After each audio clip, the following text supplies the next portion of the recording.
वेगवेगळ्या संवेदनशील विषयांबाबत लिखित स्वरूपात तार्किक विचार अभिव्यक्त करतात. बघा, तार्किक मूल अगदी 3-4 महिन्याचा असल्यापासूनच तार्किक विचार करायला सुरुवात करतो. त्याची ती प्रोसेस मेंदूमध्ये सुरूच झालेली असते. पहिल्यांदा ज्यावेळेस ते एखादा प्राणी पाहतं त्यावेळेस कोणतरी त्याला पालक, आई, वडील सांगतात की हा कुत्रा आहे ना, ह्याला भुभू म्हणतात. दुसरा ज्यावेळेस ते प्राणी पाहतं त्यावेळेस एखादी गाय असेल, हंबा असं काहीतरी आपण त्याला म्हणतात. त्यावेळेस ते तुलना करायला लागतं, तार्किक विचार करायला लागतं. अरे हे असं दिसतंय, ते तसं दिसतंय. अशा मेंदूमध्ये सुरुवातीपासूनच अनौपचारिक शिक्षण घेत असताना शाळेत येण्याच्या अगोदरच सुरू झालेले असते. मग पहिलीला आल्यानंतर, दुसरीला आल्यानंतर, तिसरीला आल्यानंतर, चौथीला, पाचवीला, सहावीला आणि सातवीला. आता त्याची व्याप्ती वाढलेली असते, वैचारिक परिपक्वता त्याच्याकडे आलेली असते. त्यामुळं त्याला तशाच प्रकारचं समृद्ध वाचन साहित्य सुद्धा वाचायला मिळायला हवं आणि वाचलेल्या साहित्यावर नंतर चर्चा आयोजित करायला हवी. तरच मूल तार्किक विचार करेल आणि वेगवेगळ्या संवेदनशील विषयावर विचार करेल. तशी पुस्तकांची निवड आपल्याला करावी लागेल आणि त्याच्यानंतर म्हणून मी अगोदर ते सांगितलं की ग्रंथालयावरचे उपक्रम खूप महत्वाचे आहेत. सध्या मी त्याच्यावर बोललो नाही कारण त्याला खूप वेळ लागेल. ग्रंथालयावरचे उपक्रम हा एक वेगळा भाग आहे आणि ग्रंथालयाच्या माध्यमातून आपण सगळ्या अध्ययनिष्पत्तीवर काम करू शकतो. पाठ्यपुस्तक एक फक्त साधन आहे. पाठ्यपुस्तकातले 1-2 धडे जरी शिकवायचे राहिले, अध्ययन स्रोत आहे, ग्रंथालयासारखं एखादं स्रोत आहे, हे भाषेच्या संदर्भात बोलतो मी. किंवा एखाद्या शाळेतलं आपलं ग्रंथालय आहे. अध्ययन निष्पत्ती मुलांना कशा प्राप्त होतील या अंगानं मुलांसोबत काम करणं, या अंगानं मुलांचा विचार करणं, यासाठी वेगवेगळे उपक्रम राबवणं खूप गरजेचं आहे. म्हणून मुलं तार्किक विचार करायला लागतील, मुलं चिकित्सक विचार करायला लागतील, यासाठी खरं तर त्यांना तसं खाद्य मिळायला हवं, म्हणजे त्यांच्यासोबत तसं काम व्हायला हवं. पुढची जर 8वीची आपण अध्ययन निष्पत्ती पाहिली तर दैनंदिन जीवनापेक्षा वेगळ्या घटनेवर, अनुभवावर विविध पद्धतीने सृजनात्मक लेखन करतात. आता बघा, सोशल मीडियावरचे लिखाण कोणतं करतात तर 7वी, 8वी, 9वीची मुलं सोशल मीडियावर म्हणजे ब्लॉग लेखन करतायत. आज अनेक 7वी, 8वीतल्या मुलांचे स्वतःचे ब्लॉग आहेत. तुम्ही वाचा काही ब्लॉग मुलांचे. मी बऱ्याच मुलांचे भाऊ चासकर हे जे उपक्रमशील शिक्षक आहेत त्यांचा मुलगा सुद्धा एक ब्लॉग लिहितोय खूप वर्षापासून. खूप सुंदर ब्लॉग लिहितोय तो. म्हणजे मुलं आज ब्लॉगवर लेखन करतायत. त्यांचं लेखन जर आपण वाचलं तर एका साहित्यिकानं लिहिलेलं लेखन, परिपक्व समृद्ध असं लेखन आपल्याला वाचायला मिळतंय. तर पहा, म्हणजे अध्ययन निष्पत्तीची व्याप्ती किती मोठी आहे. 7वी, 8वीच्या मुलानं जर ब्लॉगवर लेखन करणं अपेक्षित आहे आणि हे लेखन करत असताना, अभिव्यक्त होत असताना चिकित्सकपणे, तार्किकपणे, कुठलंही अनुकरणात्मक लेखन न करता स्वतः व्यक्त होणं गरजेचं आहे. हे अध्ययन निष्पत्तीची याच्यावर काम करत असताना आपण वेगवेगळे इनपुट्स मुलांना देणं गरजेचं आहे. पालकांसोबत तशी चर्चा करणं गरजेचं आहे. काही राज्यामध्ये जर आपण पाहिलं, एक मी औरंगाबादमध्ये वेगवेगळ्या राज्यातील भाषा शिक्षणामध्ये काम करणाऱ्या एनजीओची आणि अधिकाऱ्यांची एक कॉन्फरन्स झाली होती. त्याच्यामध्ये वेगवेगळ्या राज्यातील एनजीओनी सादरीकरण केलं होतं. तर काही गावांमध्ये, काही गल्ल्यांमध्ये अशी ग्रंथालय सुद्धा तयार केली होती. अगदी वेगवेगळ्या गल्ल्यांमध्ये खूप मुलांना सहजपणे पुस्तकं वाचायला मिळतील. कारण वाचन हे इनपुट खूप महत्वाचं आहे मुलांसाठी. त्यासाठी मुलांना वेगवेगळ्या प्रकारची पुस्तकं, वेगवेगळ्या प्रकारचं साहित्य प्रकार, वाचन साहित्य प्रकार. कारण पहा, एखाद्या अध्ययन निष्पत्तीमध्ये किती प्रकारच्या, 3रीला जर पाहिलं आपण तर जाहिरात आहे, निवेदन आहे, बातमी आहे. त्याच्या जीवनामध्ये जे जे आवश्यक आहे ते वाचायला मिळणं, त्याला समजपूर्वक वाचन करता आलं पाहिजे, त्याच्यावर प्रतिक्रिया देता आली पाहिजे, त्याचं विश्लेषण करता आलं पाहिजे. यासाठी मग एवढ्या पाठ्यपुस्तकामध्ये सगळं संदर्भ देता येत नाहीत. म्हणून मग आपल्याला वेगवेगळं साहित्य मुलांना उपलब्ध करून द्यावं लागतं. अशा पद्धतीनं मुलांना अध्ययन अनुभव आपण द्यायला हवेत. या ठिकाणी आपण पाहिलेलं आहे की ज्यावेळेस SCERT कडून आपल्याला अध्ययन निष्पत्तीच्या पुस्तिका देण्यात आलेल्या होत्या किंवा आपल्या पाठ्यपुस्तकामध्ये सुद्धा अशा पद्धतीने दिलेलं आहे. सुरुवातीलाच प्रत्येक विषयाच्या पाठ्यपुस्तकात आता अध्ययन निष्पत्ती आलेला आहे. तर इकडे शैक्षणिक प्रक्रिया सुचवलेली आहे आणि इकडे अध्ययन निष्पत्ती दिलेली आहे. शैक्षणिक प्रक्रियेमध्ये सगळ्यात शेवटचं वाक्य तुम्हाला एकच दिसेल, संधी दिली जावी. बघा, विचारांची भर घालण्याची संधी दिली जावी. मुलांच्या शब्दसंपत्ती अभिव्यक्तीच्या विकासास संधी मिळेल. बघा,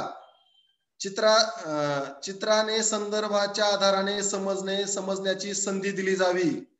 म्हणजे अशा पद्धतीनं मुलांना सगळ्या संधी उपलब्ध करून देणं खूप गरजेचं आहे. तर ह्या संधी कशा पद्धतीने उपलब्ध करून देता येतील या संदर्भानं बरीचशी आपण चर्चा केलेली आहे. आपल्याशी मला संवाद साधायला, आपलेही अनुभव ऐकायला मला आवडतील.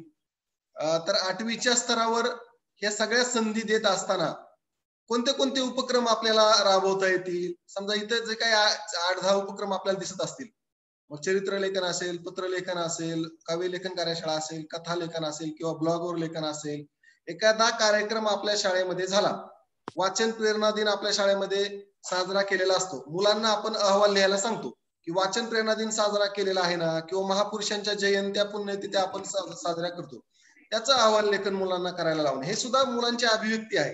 प्रत्येकाचं वेगवेगळी प्रकारचं लेखन आपल्याला पाहायला मिळतं. तर अशा पद्धतीनं मुलांना संधी आपण चांगल्या पद्धतीनं देऊ शकतो. वाटते की अभिव्यक्तीच्या संदर्भामध्ये आपल्याला अजून काही समजून घेण्याची, जाणून घेण्याची, त्याच्यावर विचार करण्याची, नवीन प्रयोग करण्याची आपल्या वर्गामध्ये, आपल्या शाळेमध्ये आपण करूयात. यासाठी हे जे काही 4 पुस्तकं दिलेले आहेत हे खूप छान आहेत. आपल्याला एक समृद्ध करण्यासाठी, स्वतःला एक वेगळे अध्यापनशास्त्रीय दृष्टिकोन निर्माण करण्यासाठी ही 4ही पुस्तके खूप महत्वाची आहेत. त्याच्यामध्ये मुलांची भाषा आणि शिक्षण हे कृष्णकुमारांचं वर्षा सहस्त्रबुद्धे यांनी अनुवादित केलेलं पुस्तक आहे. खूप छान आहे, मी वाचलेलं आहे. आपल्यापैकी काही जणांनी वाचलेलं असेल.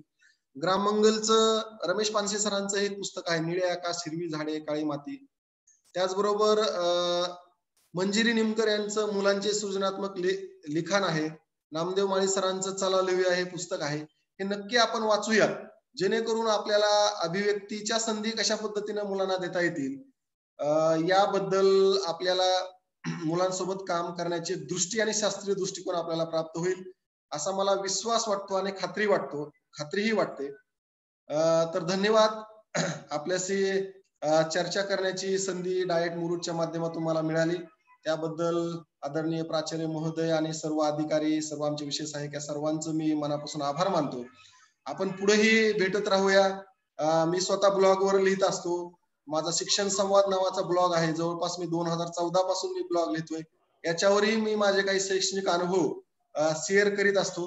आपणही नक्की ब्लॉग लिहा, ब्लॉग वाचा. युट्यूबवरही काही माझे जे काही शैक्षणिक प्रयोग राबवलेले आहेत या संदर्भातले काही व्हिडिओज आहेत. तर आपण नक्की भेटत राहू सोशल मीडियाच्या माध्यमातून किंवा वेबिनारच्या माध्यमातून. यापुढेही आपण भेटत राहू. मी मनापासून पुन्हा एकदा डायट मुरुड जिल्हा लातूरचे मनापासून आभार व्यक्त करतो आणि या ठिकाणी थांबतो. आपले अनुभव काय असतील, प्रश्न उत्तरे नाही, परंतु आपले काही अनुभव असतील तर आपण नक्की विनंती करतो आणि मी थांबतो. धन्यवाद.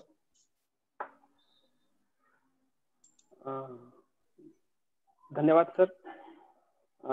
आपल्या पांडे सरांनी जो आपला परिचय करून दिला त्या परिचयाप्रमाणेच आपल्याकडून आम्हाला अतिशय खूप मोलाचं मार्गदर्शन या ठिकाणी झालं आहे. भाषा विकास यात स्वाभिव्यक्ती हा इतर कौशल्याचा परिपाक आहे. या अनुषंगानं आपण अतिशय छान मार्गदर्शन केलं. आमच्या शिक्षकांना शाळा स्तरावरती याचा निश्चित या ठिकाणी उपयोग होईल. त्याचबरोबर स्वाभिव्यक्तीचे विविध उपक्रम जे तुम्ही स्वतः केले, करता येतील असे आणि असेही उपक्रम घेता येतील या अनुषंगानेही अतिशय उपक्रम आम्हाला या ठिकाणी चांगल्या प्रकारे सांगितलं. चॅट बॉक्स मध्ये प्रश्न उत्तर तर काही आलेले नाहीत, पण निश्चितच आपले विचार मांडलात त्याचं कौतुक या ठिकाणी निश्चितपणे करण्यात आलेलं आहे. मुलांसोबत पुस्तक तयार करण्याचा जो अनुभव तुम्ही या ठिकाणी शेअर केलात, हे खरं करता येणं शक्य आहे हे आज आम्हाला आपण दाखवून दिलात. आमचे शिक्षक निश्चितच यापुढे तो प्रयोग शाळा स्तरावरती करतील आणि मुलांना समृद्ध बनवण्याचा या ठिकाणी प्रयत्न करतील. धन्यवाद सर, खूप खूप धन्यवाद. वेळोवेळी आम्हाला असंच या ठिकाणी आपलं मार्गदर्शन लाभेल. मी या वेबिनार मध्ये जे सहभागी झालेले आहेत त्यांना विनंती करतो की आपले काही अनुभव माने सरांनी, समाधान सरांनी या ठिकाणी व्यक्त केल्याप्रमाणे जर काही शेअर करायचे असतील तर आपण या ठिकाणी करू शकता.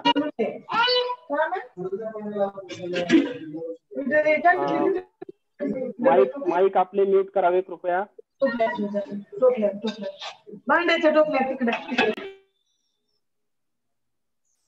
कोणाला काही अनुभव शेअर करायचे असतील तर आपण मुन्शी सरांचं काहीतरी हात वरती येतो या ठिकाणी चॅट बॉक्स मध्ये. आपण माने सातपुते सर, आपण त्यांना म्यूट करून बोलायला या ठिकाणी परवानगी देऊया. अनम्यूट केलंय त्यांना. मी अनम्यूट केलंय त्यांना, स्वतः अनम्यूट करून बोला. मुन्शी सर बोला. हॅलो सर, मी त्यांना माने मॅडम आणि पुरेशी सर बोला, तुम्हाला अनम्यूट केलंय तुम्ही. शोभा माने मॅडम आणि मुन्शी सर दोघांनी आपण बोला तुम्ही.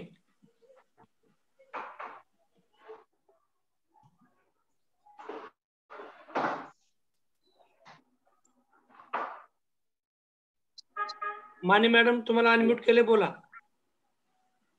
नमस्कार सर्वांना. आज या ठिकाणी आवाज येतोय का माझा? येतोय बोला मॅडम, बोला. नमस्कार सर्वांना. आज या ठिकाणी अभिव्यक्ती या संदर्भामध्ये जी कार्यशाळा या ठिकाणी आयोजित केलेली आहे, सर्वप्रथम डायट मुरुड आणि त्याचबरोबर माने सर यांचे आभार की या ठिकाणी उपक्रमशील राज्यस्तरावरती सर्वांना परिचित असणारे सन्माननीय समाधान चिकेतोड सर यांना आमच्या भेटीला आणलं आणि त्यांच्याकडून आमच्या आवडीचा जो विषय आहे अभिव्यक्ती विद्यार्थ्यांना व्यक्त करण्यासाठी म्हणजे जे काही उपक्रम आपल्याला वर्गामध्ये घेता येतील या संदर्भात अतिशय बारकाईनं त्यांनी आधी केले आणि मग सांगितले. या उक्तीप्रमाणे स्वतः करून पाहिलं आणि नंतर आम्हाला या ठिकाणी हे सर्व बारकाईनं या ठिकाणी सांगितलं, त्याबद्दल मनस्वी धन्यवाद सर. आपण या ठिकाणी प्रयोगशील शाळांमधील अभिव्यक्ती, विविध देशातील वेगवेगळे उपक्रम अभिव्यक्तीच्या माध्यमातून सांगितले. अतिशय म्हणजे वेगळे पण यामध्ये वाटलं. त्याचबरोबर अभिव्यक्ती क्षमता विकसनासाठी आपल्याला विविध उपक्रम राबवावे लागतात आणि त्याच्यामध्ये सातत्य ठेवावं लागतं. सगळ्यात महत्वाचं म्हणजे सुरुवातीपासून एखादा उपक्रम सुरुवातीला घेतला आणि सोडून दिला असं आपण जर केलं तर त्या उपक्रमामध्ये आपल्याला यश मिळत नाही, हे अगदी खरं आहे.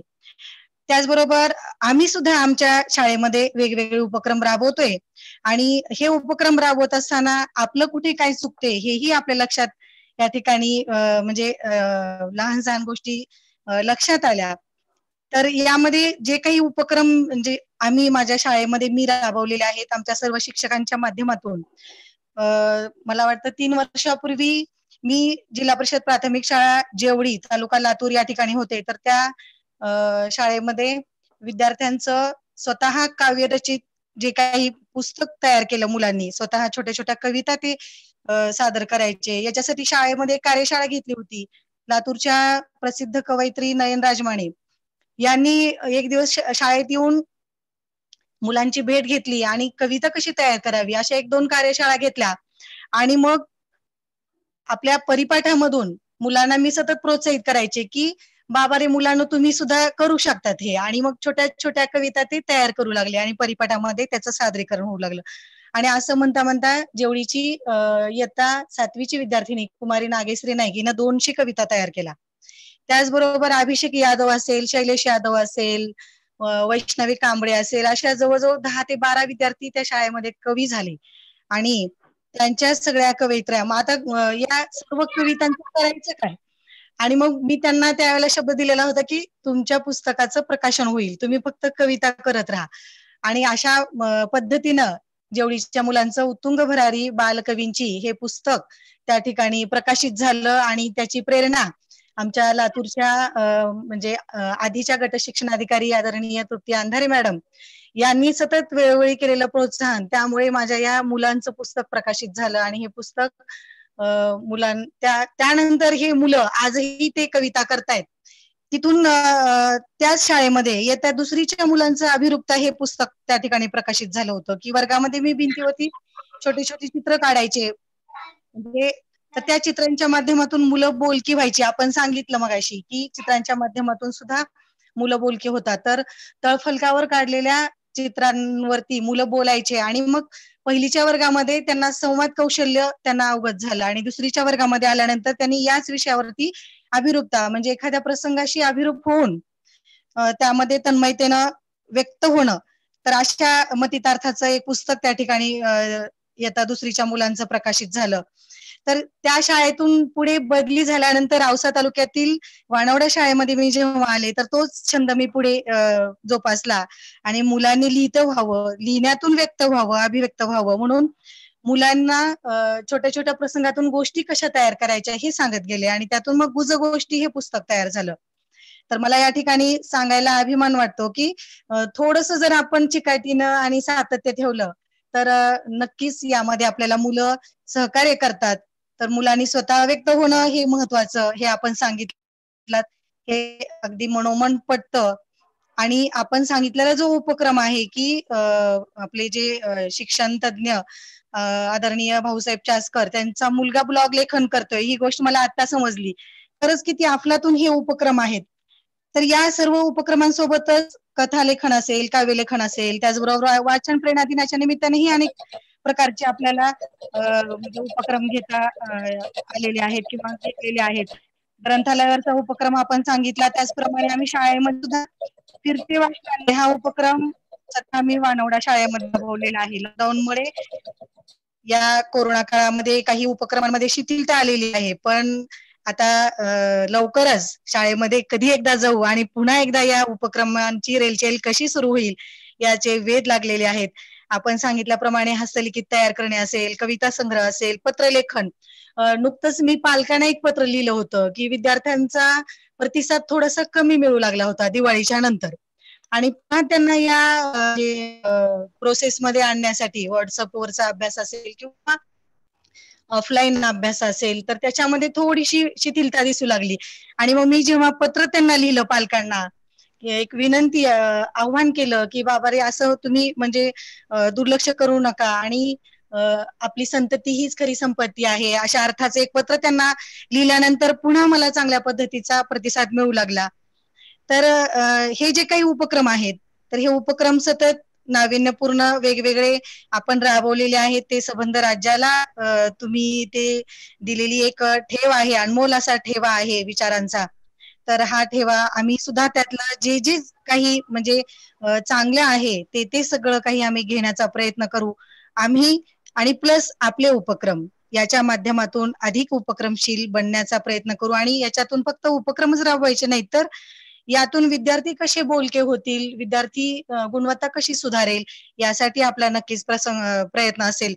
आपण या ठिकाणी दैनंदिन लेखनाचा म्हणजे उल्लेख केला तर मला सांगायला आनंद वाटतो की आता दुसरीचे मुलं माझ्या वर्गातले छान दैनंदिनी लिहितायत. एक अपवाद काही सोडले तर जवळपास 80% विद्यार्थी दैनंदिनी लेखन करतात. त्यातून मला ते दिवसभर काय करतायत याची इत्यंभूत माहिती कळते. आणि त्यांनी लिहिलेली जी दैनंदिनी रोजनिशी आहे तर ही रोजनिशी मी माझ्या स्टेटसला ठेवत असते आणि स्टेटसला जर त्यांनी त्यांची रोजनिशी पाहिली तर दुसऱ्या दिवशी अधिक चांगल्या पद्धतीचं त्यांचं लेखन झालेलं असतं. तर अनेक उपक्रम या ठिकाणी सांगावेसे वाटतात, पण आपल्याला आणखीन काही जणांचे अनुभव मला पण ऐकायचे आहेत. तर या ठिकाणी सर आपण आलात आणि त्याबद्दल ऐकलं होतं, पण आज प्रत्यक्ष आपल्या उपक्रमांची मेजवानी, उपक्रमांची छान असलेले सर या ठिकाणी अनुभवायला मिळाले, ऐकायला मिळाले, त्याबद्दल गाईड्स पुन्हा एकदा धन्यवाद. Hello, mike mute. धन्यवाद माने मॅडम. निश्चितच आपल्या कार्याचा प्रवास ही आम्हाला या ठिकाणी दिशादायक ठरेल. समाधान सरांनी व्यक्त केल्याप्रमाणे प्रातिनिधिक स्वरूपामध्ये असे बरेच कार्य शिक्षक करत असतात. लातूर जिल्ह्यामध्ये तुम्ही या ठिकाणी चांगल्या प्रकारे काम केलं. यानंतर शेख आयुब सर, त्यांना बोलायचं आहे. धन्यवाद सर. सर्वांना नमस्कार सर. बोला. सर्वप्रथम आदरणीय शिकेतोड सर यांचं मनपूर्वक अभिनंदन करावं असं वाटतं. हा सर. हा बोलायचं, पण ते हेच रेज हँड होत नाहीये माझ्याकडनं. हॅलो. हा सर. सरांचं झाल्यावर बोला. हा सर. सर्वप्रथम सर आदरणीय शिकेतोड सरांचं मनपूर्वक अभिनंदन करावं असं वाटतं. त्यांचं अभिनंदन करतो सर. कारण ते सर्वप्रथम प्रयोगशील आणि हाडाचे शिक्षक आहेत. त्याने स्वतःच्या अनुभवामधून जे शाळेमध्ये त्यांना अनुभव मिळाले, विद्यार्थ्याकडून जे कार्य करून घेतले आणि एक आदर्श शिक्षक या अर्थाने जे कार्य त्यांनी आपल्या शाळेमध्ये केले, त्यांचं समाधान, यातून त्यांचा आत्मविश्वास देखील आपल्याला जाणवतो त्यांच्या बोलण्यामधून. सरांनी आपले आत्मानुभव या ठिकाणी अतिशय सोप्या सरळ भाषेमध्ये आपल्याला समजेल अशा भाषेमध्ये ते सरांनी मांडले. पुनश्च एकदा सरांचं अभिनंदन करावं असं वाटतं. याबरोबरच आदरणीय माने सर, आदरणीय हिप्परगे सर यांच्या कल्पकतेने सरांना आज आम्हाला ऐकायला मिळालं. सरांचं देखील अभिनंदन. तर आजच्या या सरांच्या या अनुभवामधून खरी ज्ञानरचनावादी संकल्पना काय असते, ही ज्ञानरचनावादी संकल्पना सरांनी आपल्या प्रयोगशील भाषेतून अतिशय अस्खलितपणे वर्णन केलेलं आहे, कथन केलेले आहेत. यामुळे विद्यार्थ्यांचा 100% उपस्थिती राखण्यासाठी आपल्याला नक्कीच उपयोग होणार आहे. कारण शाळाबाह्य विद्यार्थी जे असतात ते शाळाबाह्य विद्यार्थी नक्कीच शाळेच्या प्रवाहामध्ये येऊन शाळेमध्ये रमण्यासाठी त्यांना अधिक वेळ लागणार नाही. तर या आनंददायी वातावरणामध्ये विद्यार्थी नक्कीच रमल्याशिवाय राहतच नाही. आणि या ठिकाणी विद्यार्थ्यांची जी सुप्त शक्ती आहे, या सुप्त शक्तीला आपण वाव देत असतो. अर्थातच आपली म्हणजे शिक्षकांची भूमिका ही सुलभकाची भूमिका आहे. आणि विद्यार्थ्यांच्या ज्या सुप्त शक्ती आहेत, त्या सुप्त शक्तीला वाव देण्यासाठी आपण त्यांना प्रवृत्त करत असतो, प्रेरणा देत असतो, त्यांना प्रोत्साहन तर आपण आदर्श काही क्लुप्त्या, काही तंत्र आपण मांडल्यानंतर विद्यार्थी हे ब्लॉग सारखे उपक्रम स्वतः राबवू शकतात. अर्थात कमी वयामध्ये जे प्रौढ वय आहे त्यांना ब्लॉग देखील म्हणजे ब्लॉगची संकल्पना खूप कठीण असते, ब्लॉग काय असतं. मात्र विद्यार्थ्यांना थोडक्यात आपण अवगत केल्यानंतर विद्यार्थी ब्लॉग सारखे देखील उपक्रम राबवून आपल्या क्लुप्त्या त्या ठिकाणी मांडत असतात. म्हणून विद्यार्थी ही कल्पक बनत असतो. त्याच्यातील जो साहित्यिक आहे, लपलेला साहित्यिक हा प्रकट होत असतो या रूपाने. तर नक्कीच सरांचं जे तोलामोलाचं जे मार्गदर्शन आहे आम्हा सर्व शिक्षक बांधवांना, भगिनींना अतिशय उपयुक्त ठरणार आहे. आणि हे आम्ही आमच्या विद्यार्थ्यापर्यंत नक्कीच पोहोचूया किंवा पोहोचणार आहोत, अशा प्रकारची शाश्वती या ठिकाणी आदरणीय शिकेतोड सरांना मी देऊ इच्छितो. इतके बोलू या ठिकाणी मी थांबतो.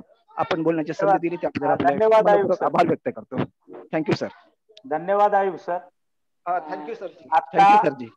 आता माने मॅडमनी जे उपक्रम सांगितलेत, हो सर, आपल्या आता 1-2 हात वर येत आहेत. सविता धर्माधिकारी मॅडम आपणाला सांगणार आहेत. तर आपला एक उत्कृष्ट उपक्रम आपण या ठिकाणी सांगावा. सर्व उपक्रम ऐकण्यासाठी आता वेळ थोडीशी जास्त होत चालली आहे.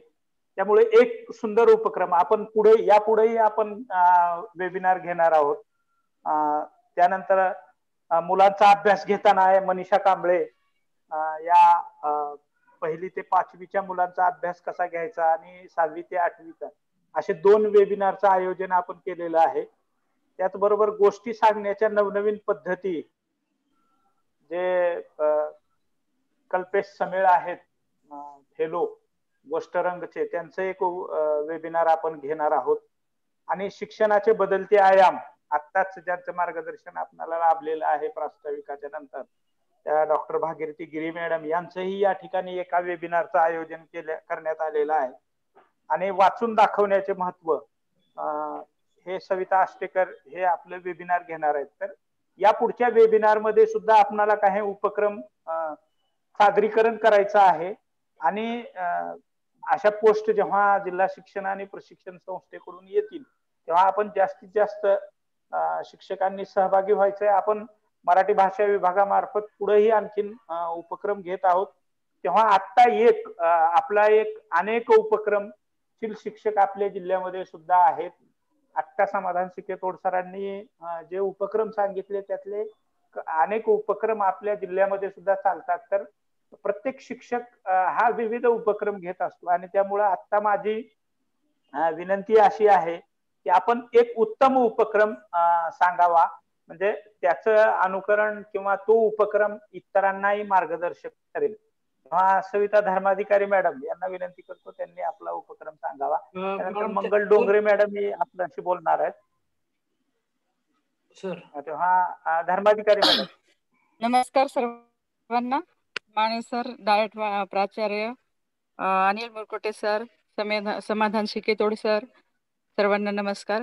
आपण आजचा हा जो कार्यक्रम घेतलेला आहे अध्ययन निष्पत्ती आणि त्यावर आधारित विद्यार्थ्यांना अभिव्यक्त होण्यासाठीचे उपक्रम, त्याबद्दल खूप म्हणजे आभार मानावे वाटते की समाधान शिकेतोड सरांनी खूप सुंदर प्रकारे व्यवस्थित म्हणजे मार्गदर्शन केलेलं आहे. अशाच पद्धतीनं एक समांतर उपक्रम. हॅलो, आवाज येतोय ना? हा येतोय हा एक समांतर उपक्रम मी म्हणजे 6वी 7वीच्या वर्गासाठी राबवलेला आहे. पदवीधर असल्यामुळे शक्यतो मोठ्या वर्गासाठी विविध उपक्रम राबवत असते. तर 6वी 7वीचं जे आणि विषय माझ्याकडे मराठी नाही आहे, सामाजिक शास्त्र विषय असल्यामुळे सामाजिक शास्त्र आणि मराठी यांची एक चांगल्या प्रकारे सांगड घालून मी एक हस्तलिखित पुस्तक तयार केलं.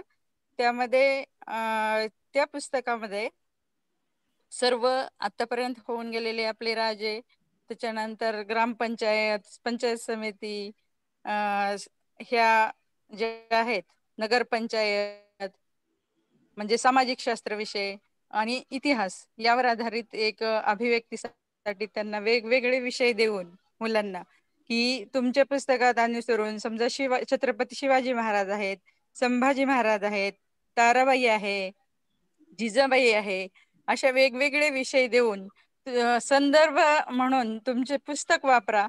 आणखी कुठली तुम्हाला माहिती असेल तर ती वापरा.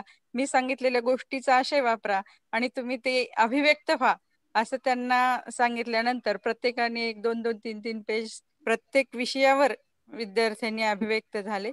सुरुवातीला ते माझ्या कथा वाचायचे, कविता वाचायचे, तसंच इतिहासाच्या सुद्धा कविता पण केलेल्या आहेत. मी स्वतः अगोदर कविता केल्यात 7-8-10 प्रत्येक ह्याच्यावर. पेशवा बाजीराव, पेशवा बाळाजी विश्वनाथ, डॉक्टर आंबेडकर, त्याच्यानंतर सावरकर, ज्ञानेश्वर महाराज, अशा विविध विषय जे इतिहासामध्ये आहेत त्या विषयावर काव्यलेखन आणि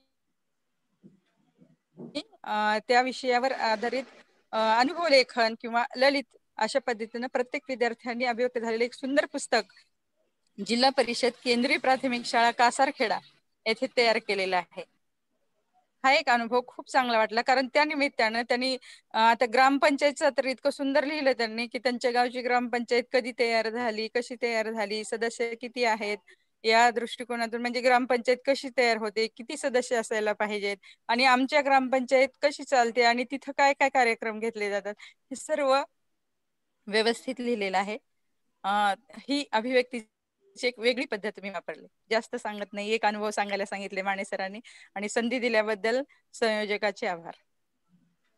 धन्यवाद धर्माधिकारी मॅडम. धर्माधिकारी मॅडम या उत्कृष्ट कवयित्री सुद्धा आहेत, त्यामुळे त्यांनी त्या पद्धतीच्या काव्यलेखनाच्या मुळातच आता समाधान सरांनी सांगितले की ही एक आंतरिक प्रेरणा आहे आणि आंतरिक प्रेरणेतून सर्जनात्मक लेखनाकडे कसं वळवता येईल या पद्धतीचं लेखन सविता मॅडम यांनी केलेलं आहे. मंगल डोंगरे मॅडम आपला उपक्रम सांगणार आहेत. मंगल डोंगरे मॅडम अनम्यूट केले तुम्हाला. ओके सर, येतो आवाज? हो. हो येतोय. जिल्हा शिक्षण व प्रशिक्षण संस्था मुरुड यांच्याकडून जो आजचा अध्ययन निष्पत्ती आणि त्याच्यावर स्वअभिव्यक्तीच्या संधी या उपक्रमांतर्गत शिकेतोड सरांना इन्व्हाइट केलं आणि त्यांनी अतिशय सुंदर असं मार्गदर्शन केलं. तर आम्ही पण लातूर तालुका ज्ञानरचनावादी उपक्रमामध्ये अतिशय म्हणजे खूप विविध उपक्रम राबवलेले आहेत आणि त्याला मार्गदर्शक आमचे डाएट आणि आमच्या तृप्ती अंधारे मॅडम यांच्याकडनं आम्हाला बरंच काही शिकता आलं. तर आता सरांनी सांगितले कथा लेखन आहे, जाहिरात लेखन आहे, बालसाहित्य आहे, याच्यातून विविध माध्यमातून आपल्याला स्वअभिव्यक्ती म्हणजे मुलांची स्वअभिव्यक्ती दिसून येते असं सांगितलं. तर एक कथा लेखनाचा उपक्रम मी घेतला, तो म्हणजे आगळा वेगळा. 7वी 8वीला शिकवत असल्यामुळे, भाषा विषय शिकवत असल्यामुळे तिथं मी वाक्प्रचार आणि म्हणी अशा सहज पाठ करा म्हटलं तर कोणी पाठ करत नाही किंवा पाठ होत पण नाही, ते अवघड वाटतं मुलांना. आणि जेव्हा शिष्यवृत्ती परीक्षेला सामोरे जात असताना मुलांना ते कठीण जातं, हे एवढं कधी पाठ करावं. तर मी मुलांना ते पाठ व्हावं याच्यासाठी मी काय केलं, त्याच्यावरती चित्र गोळा करायला लावली. आणि चित्र ही एक अभिव्यक्ती आहे, म्हणजे गोळा करणे आणि त्याच्यावरती लेखन करणे ही एक स्व अभिव्यक्ती मुलांची. तर मुलांना त्या चित्र जमा करून ते चित्र चिटकवून त्याचं एक बुकलेट तयार केला आणि त्याच्यावर त्या चित्रावर आधारित गोष्टी आणि मग त्याच्यामध्ये वाक्प्रचार आणि म्हणीचा वापर कसा करावा. म्हणजे एक म्हण जर असेल, कष्टाविना फळ नाही असं जर असेल एखादा वाक्यप्रचार किंवा म्हण, तर त्याच्यावर आधारित मुलांनी एक स्त्री खणत आहे किंवा शेतात काम करत आहे आणि ती राबत आहे असं एक चित्र चिटकवलं मुलांनी आणि त्या चित्रावरती कथा लिहिली. म्हणजे अतिशय सुंदर असं एक आम्ही पुस्तकच तयार केलं मुलांच्या वाक्प्रचार आणि म्हणीच्या संदर्भानं. आणि पत्रलेखनाचा एक मुद्दा आला, तर माझं गाव लातूर पासून जवळच आहे, रायवाडी शाळेमध्ये मी शिक्षिका आहे. तर रस्ता इतका खराब होता, शेताच्या भांडामध्ये तो रस्ता म्हणजे अडवलेला होता.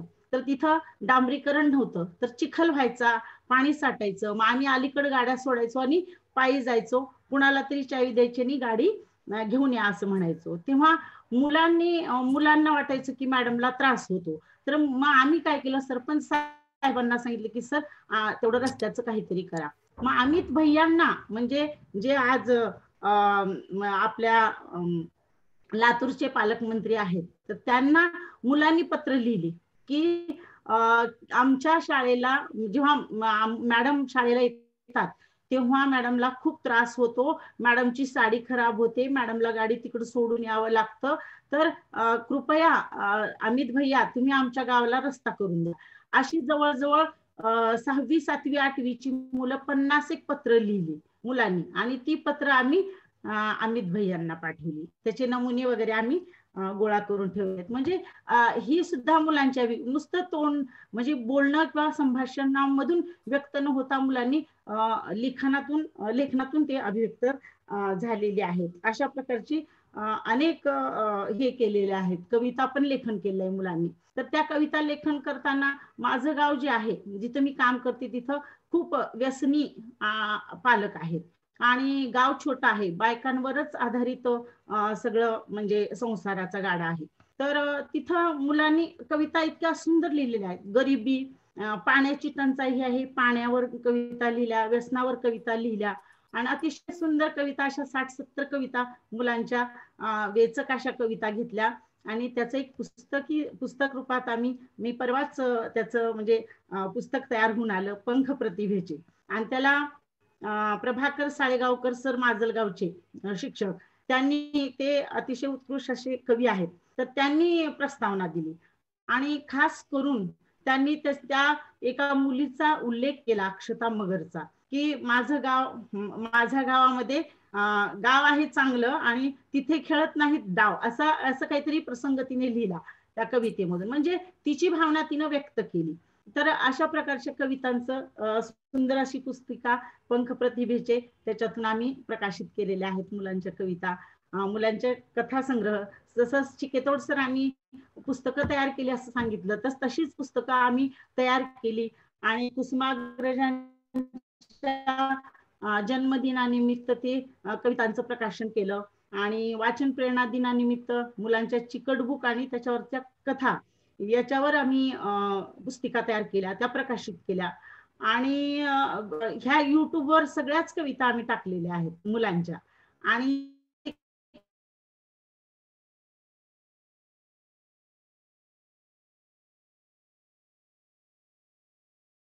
उभं राहून माईकच्या पुढं कविता न म्हणता त्या टीव्ही मधून त्यांनी कविता म्हणाव्यात असा एक प्रसंग उभा केला आणि मुलं त्या टीव्ही मधून कविता म्हणत असलेल्या आम्ही युट्यूब वरती हे टाकलेले आहेत कविता.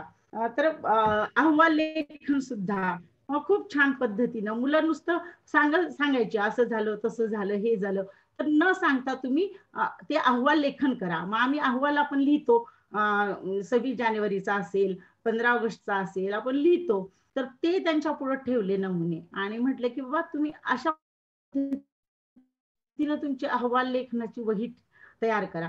तर ती पण मुलांनी तयार केली. म्हणजे असे बरेच लिखित साहित्य आमच्याकडे भरपूर साहित्य आहे. 6वी 7वी 8वीची मुलं भरपूर लेखन केलेलं आहे.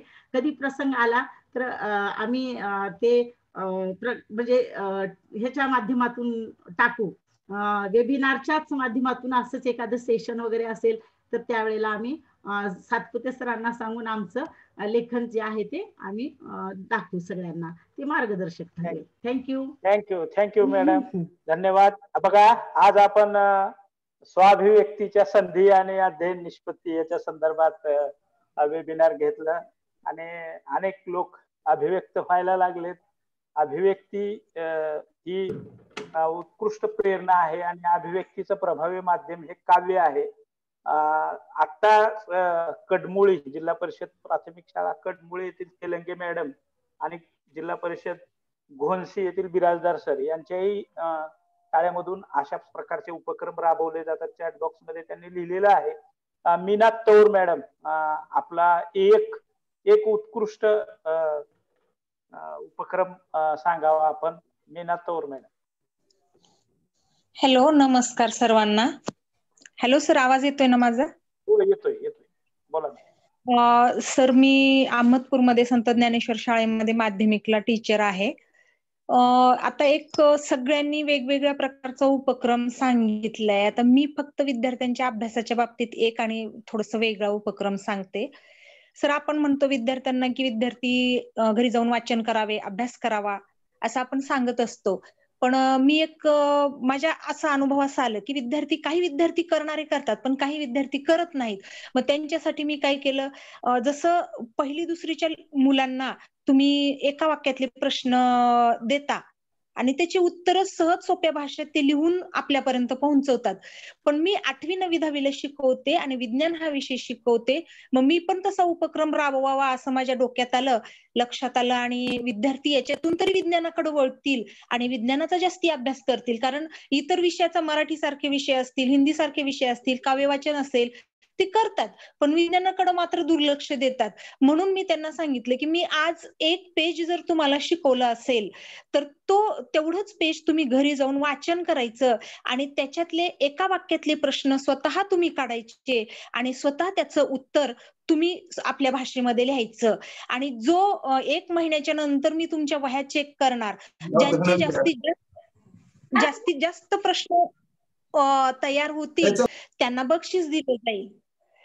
किंवा मग प्रयोगाच्या वह्या असतील गरजू विद्यार्थ्यांना, असं काही मी बक्षीस द्यायचं त्यांना. आणि ते विद्यार्थी विज्ञान वाचायला लागले आणि त्यानंतर माझ्या लक्षात आलं की प्रयोगाकडे सुद्धा थोडस दुर्लक्ष आहे विद्यार्थ्यांचं.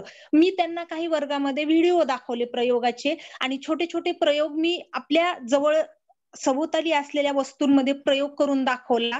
आणि लॉकडाऊनच्या काळामध्ये असे जर प्रयोग तुम्ही केलात, म्हणजे ऑनलाईन सुद्धा मी त्यांना सांगितलं होतं, हे प्रयोग तुम्ही करा आणि तुमचा छानसा व्हिडिओ तुमच्या आई वडिलांच्या मदतीनं प्रयोग करून माझ्याकडे पाठवा.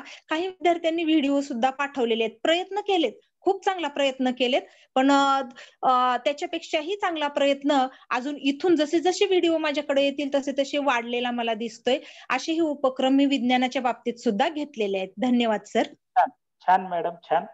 आपण आपल्या शाळेमध्ये अत्यंत उत्तम पद्धतीने विज्ञानाचं सुद्धा उपक्रम राबवता येतात हे दाखवून दिलं.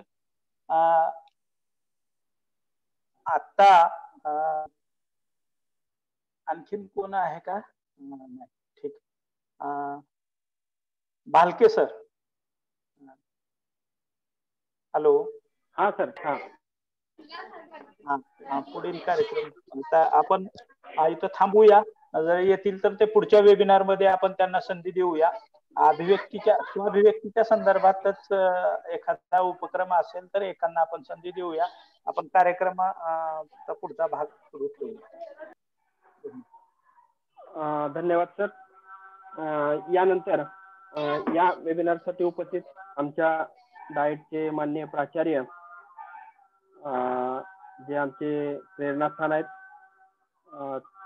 तेही या ठिकाणी उपस्थित झाले असतील तर कृपया या ठिकाणी त्यांनी थोडं आम्हाला मार्गदर्शन करावं.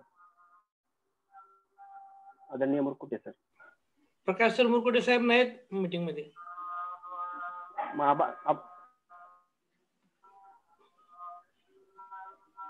प्रकाश सर. ठीक आहे. ठीक आहे. छान या ठिकाणी सर्वांनी आपले अनुभव सांगितले. समाधान सरांची इच्छा या ठिकाणी पूर्ण झाली.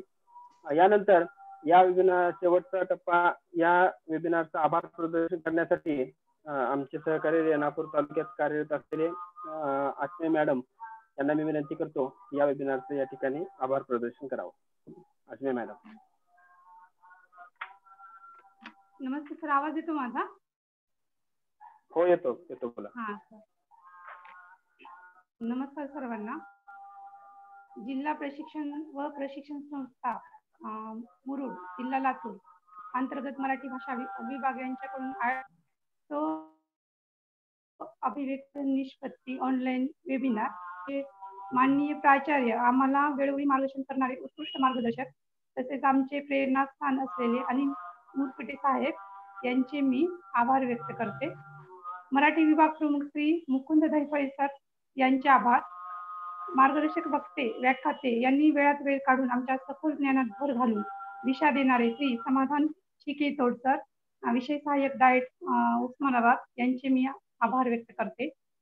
सर्व ज्येष्ठ अधिव्याख्याते सर्व व्याख्याते तसेच उपस्थित सर्व गट शिक्षणाधिकारी अनुपमा भंडारी मॅडम, उपस्थित जिल्हा गुणवत्ता कक्ष विभाग प्रमुख श्रीमती भगीरथी गिरी मॅडम यांचे आभार. मार्गदर्शक पाहुण्यांचा सखोल परिचय देणारे श्री रमेश माने सर विषय सहाय्यक डाएट मुरुड यांचे आभार. या वेबिनारसाठी तांत्रिक सहाय्यक उपलब्ध करून दिलेले आमचे सतीश सातपुते सर यांचे आभार. सर्व पर्यवेक्षण यंत्रणेतील लातूर जिल्ह्यातील सर्व केंद्र प्रमुख विषय सहाय्यक विषय साधन व्यक्ती यांचे आभार. उपस्थित सर्व मुख्याध्यापक शिक्षक यांचे आभार. सर्व सन्माननीय सदस्यांचे आभार.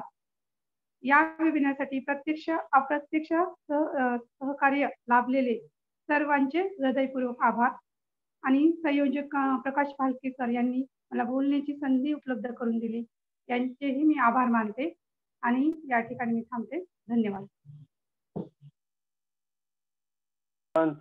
या ठिकाणी पुनश्च एकदा डाएट कडून धन्यवाद. आपण या ठिकाणी वेबिनार थांबूया. येत्या कालावधीमध्ये असेच वेबिनार या ठिकाणी आयोजित केले जातील. आपण सर्वांनी याचा लाभ घ्यावा. धन्यवाद. धन्यवाद सर्वांचे. धन्यवाद.